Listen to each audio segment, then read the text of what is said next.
Bonjour à tous, bienvenue sur la chaîne Autodomo, c'est Nicolas et aujourd'hui je vais vous présenter un produit de la marque Lixi. Donc ça sera le Z-Linky. Donc ce produit là il va vous permettre de transmettre toutes les informations du compteur Linky donc sur une solution type JDOM ou Home Assistant via la technologie Zigbee 3.0. Donc à savoir déjà que ce module il est compatible, il n'est pas compatible justement avec les Linky de la marque Iskra. C'est les Linky qui disposent d'un port USB parce qu'il n'y a que deux broches sur ces compteurs là pour la téléinformation. Ici, ce petit module-là, donc comme on va le voir lors du déballage, il possède 3 broches, donc il est compatible avec les autres compteurs Linky, mais pas avec ceux de la marque Iskra. Donc on va procéder au déballage comme d'habitude, voir un petit peu à quoi il ressemble ce produit. Et l'installation, donc ici en l'occurrence, pour moi, ça sera sur Home Assistant. Alors pour le tour de l'emballage, ça va être très rapide. Et donc il est emballé dans un paquet style enveloppe papier bulle. On retrouve seulement la marque ici, Lixi, et à l'arrière un petit autocollant qui vient fermer l'enveloppe, donc avec marqué Lixi Z-Linky TIC version V1.0. Donc voilà. Donc à l'intérieur, on y retrouve hop, le petit module ici. Je vais refermer l'enveloppe. Toc. On va mettre l'enveloppe ici. Donc on retrouve le petit module ici. Donc voilà à quoi il ressemble.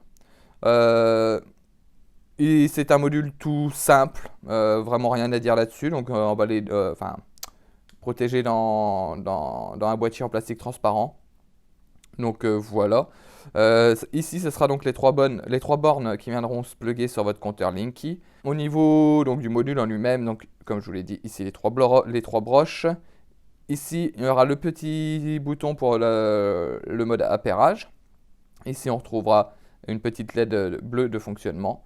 Et puis, ça sera tout. Donc, les contrats qui sont pleinement compatibles donc, avec ce petit module-là, donc c'est avec les contrats de type basse, heure pleine, heure creuse, EJP et tempo. Pour les autres contrats, ce produit-là, cet appareil-là, il fonctionnera pas ou pas complètement. Donc voilà quoi, c'est à savoir. C'est à savoir lors de l'achat quel est le contrat donc, que vous êtes, sur lequel vous êtes.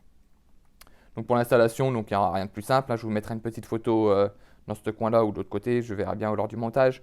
Il suffit juste d'enlever le cache-vert du compteur Linky et de venir installer hop, le petit module dans les trois broches du compteur qui sont faites pour. Donc, comme je vous le disais, donc c'est un module qui fonctionne donc en Zigbee. Donc actuellement, il gère le mode historique et standard avec un abonnement basse, heure pleine, heure creuse, tempo ou en mono ou en triphasé ou production. Donc moi personnellement, je l'utilise donc sous Home Assistant et je l'utilise avec une heure pleine, heure creuse, enfin avec un contrat heure pleine, heure creuse. Il n'y a pas besoin d'alimentation. Donc ça c'est quelque chose de très bien, c'est le compteur lui-même qui va venir alimenter donc, le module. Donc ça c'est quand même quelque chose qui est très bien. Donc il n'y en a pas à se soucier des piles ou du branchement électrique, etc. Quoi dire d'autre sur ce petit produit-là? Donc comme je vous le disais, donc, il fonctionne en Zigbee. Le poids, on est dans un poids d'environ 15 grammes. Les dimensions, donc ça fait 63 mm par 24 et 16 mm d'épaisseur. Donc il vient se loger dans le compteur. Une fois le cache-vert remis, on l'oublie totalement. Il est vraiment invisible. Et la température de fonctionnement, elle est donnée entre 0 et 60 degrés maximal. Donc voilà. À savoir également qu'il existe le même modèle avec une antenne déportée. L'antenne déportée, elle vous servira si vous êtes un peu éloigné de votre système Zigbee pour être sûr que le petit module capte bien le réseau. Donc ici, moi j'ai un modèle sans antenne, mais si vous disposez d'un modèle avec antenne, il faut savoir qu'il faudra certainement, dans la plupart des cas, percer le petit cache-vert pour pouvoir faire passer l'antenne à l'extérieur. Donc voilà. Donc dans tous les cas, l'installation vraiment, elle, est très simple. À savoir donc au premier branchement, le module lui sera en mode appairage. Il suffira donc de l'installer, de faire la découverte de nouveaux appareils sur votre solution. Donc moi ici, donc, comme je le répète, ça sera Home Assistant. Ça sera la même chose sur JDOM, hein, une découverte d'appareil tout à fait standard à partir de votre installation et le produit s'installera automatiquement. Donc on va voir tout de suite à quoi ça ressemble donc, du coup sur Home Assistant et voir un petit peu les remontées d'informations que l'on a grâce à ce petit module. Alors ici on se retrouve donc sur Home Assistant. Donc Home Assistant est sous MQTT. À savoir qu'il est également compatible avec l'intégration ZHA de base, hein. Sauf qu'avec ZHA, il y aura des capteurs qui ne vont pas forcément remonter ou pas forcément remonter avec les bonnes valeurs directement. Il faudra leur incomber une petite formule pour pouvoir récupérer les vraies valeurs.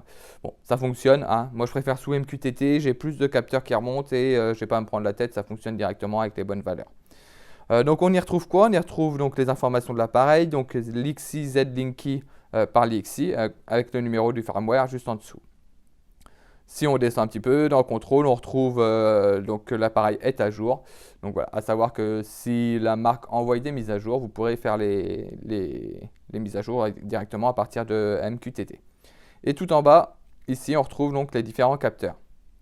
Donc comme vous le voyez, hein, il y a quand même pas mal de capteurs qui remontent. Des capteurs utiles ou inutiles, hein, ça va dépendre de vous et du contrat que vous aurez souscrit. Donc en premier, en capteur, donc on voit que moi j'ai un contrat heure pleine, heure creuse.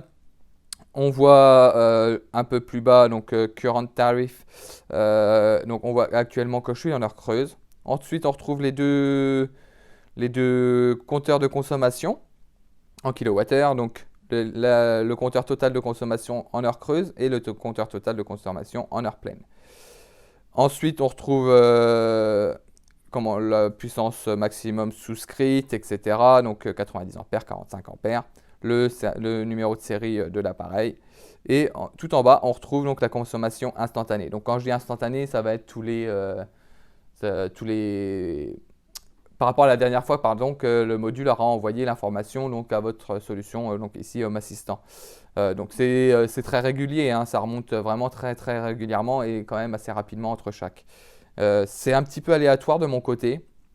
J'ai des fois ça va remonter, je vais dire une bêtise, hein, toutes les 10 secondes et j'ai des fois ça va remonter toutes les 2 minutes. Bon, ça c'est à savoir. Mais en règle générale, ça ne dépasse pas la minute, hein. Dès qu'il y a un changement, hop, ça remonte quasiment instantanément. Donc ici, donc on voit qu'en instantané, je suis à 2430 VA, donc ça correspond à des watts, hein, 2430 watts en instantané. Donc voilà, donc pour les compteurs qui sont remontés, enfin pour les informations qui sont remontées, donc sous Home Assistant. Donc après en dessous, donc on a diagnostic, donc on retrouve la qualité du réseau, s'il y a des mises à jour, etc. Ensuite, après, donc, vous pouvez faire des automatisations. Donc si on clique sur automatisation, donc on a tous ces déclencheurs là, donc s'il y a un changement d'énergie, heure pleine, heure creuse, etc. Si il y a un changement s'il y a une mise à jour, etc. Donc on peut retrouver tout ça dans les automatisations, les scripts, etc. Donc voilà. Donc moi je trouve ça quand même pas mal. Par rapport à l'intégration Enedis de base, je trouve qu'ici c'est plus précis et c'est plus régulier que l'intégration de base Enedis. Donc voilà pour sur Home Assistant, les capteurs qui sont remontés par rapport à ce petit module. Donc on va passer tout de suite à la conclusion et je vais vous dire ce que j'en pense de ce petit produit. Alors voilà, on se retrouve pour la conclusion sur ce petit module de la marque Lixi. Donc, que dire sur ce petit module? Pas grand chose, mis à part qu'il fait tout ce qu'on lui demande. Vraiment, en point négatif, je n'en ai pas vraiment trouvé. Vraiment, franchement, l'installation sur le compteur, elle est relativement simple, vraiment simple et rapide.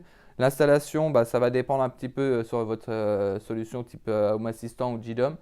Ça va dépendre un petit peu de votre installation et de votre réseau, mais généralement, j'ai fait plusieurs tests. À chaque fois, il l'a trouvé vraiment du premier coup. J'ai pas eu besoin de le remettre en mode appairage pour refaire une seconde recherche, etc. Donc de ce côté-là, très très bien.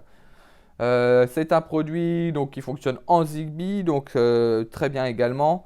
Au niveau des remontées d'informations, donc comme vous avez pu le voir, on a quand même beaucoup de capteurs qui remontent. Des capteurs qui vont être inutiles pour certains, qui vont être utiles pour d'autres, hein. Ça, après, c'est au goût de chacun. Mais voilà, quoi, tous ces capteurs-là ont le mérite d'exister et remontent, donc c'est très bien. Donc à savoir qu'il est actuellement au prix de 49 euros sur le site Domadou. Donc il y en a pour certains pour qui ça va être cher, il y en a pour d'autres que le prix va être justifié. Pour moi, le prix est justifié.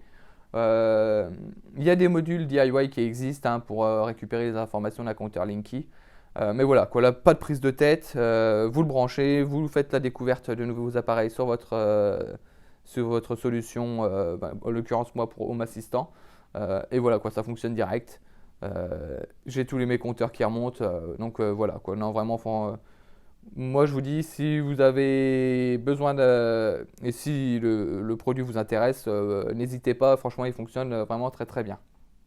Donc voilà, si vous avez des questions, n'hésitez pas à les poser en commentaire sous la vidéo ou sur le groupe Facebook. Je me ferai et on se fera un plaisir d'y répondre. Et bah moi je vous dis à bientôt pour une prochaine vidéo et une prochaine découverte de produits. Ciao!